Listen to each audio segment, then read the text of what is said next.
Jean-Michel Blanquer et sa femme Anna Cabana en deuil. Ils pleurent un pilier de leur famille. Jean-Michel Blanquer pleure la mort d'un être cher. Dans les colonnes du Figaro, l'ex-ministre de l'Éducation nationale a annoncé la disparition de sa mère Anne-Marie Blanquer, décédée à l'âge de 92 ans ce dimanche 25 février.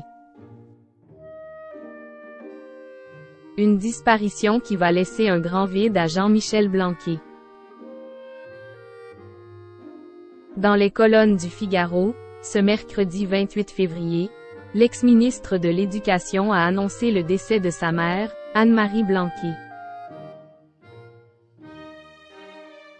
Cette dernière a rendu son dernier souffle à l'âge de 92 ans, le dimanche 25 février 2024 à Paris, comme l'ont rapporté nos confrères de Pure People. Elle a rejoint dans l'amour éternel son mari Roland et son fils Jean-Yves, ont écrit avec une vive émotion Jean-Michel Blanquer et l'ensemble de ses proches. Bouleversée par la mort d'Anne-Marie Blanquer, toute la famille a tenu à saluer une dernière fois sa mémoire. Jean-Michel Blanquer, son épouse Anna Cabana et d'autres membres du clan lui ont rendu un vibrant hommage à travers une citation tirée du roman autobiographique d'Albert Camus, intitulé Le Premier Homme. Le vendredi 1er mars, le clan de Jean-Michel Blanquer va faire ses adieux à Anne-Marie, lors d'une cérémonie religieuse organisée au couvent de l'Annonciation dans le 8e arrondissement parisien. Un moment qui s'annonce riche en émotions. Jean-Michel Blanquer et Anna Cabana. Un couple uni face l'adversité.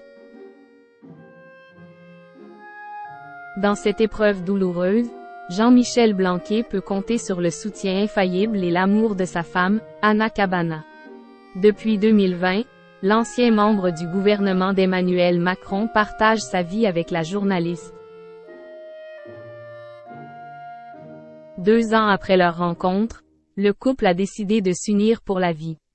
Selon les informations du Parisien, les deux amoureux se sont mariés, en toute discrétion et en petit comité, le week-end du 15 janvier 2022.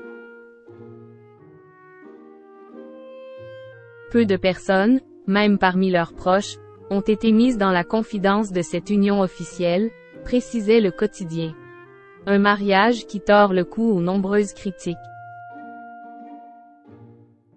Quand le magazine Voici a dévoilé les premières photos du couple en juillet 2020, Anna Cabana s'est retrouvée au cœur d'une controverse, beaucoup estimant que politique et journalisme n'étaient pas compatibles. Le couple fait fi des critiques et se montre plus uni que jamais face à certaines polémiques. En effet, Anna Cabana avait été lourdement critiquée après avoir animé un débat sur les vacances à Ibiza de Jean-Michel Blanquer, son époux, le 18 janvier 2022. J'anime une émission d'actualité. Cela aurait été surréaliste de ne pas parler de la crise politique du jour. Si je ne l'avais pas fait, on me l'aurait reproché, s'est-elle expliqué dans Le Parisien. Tout est dit.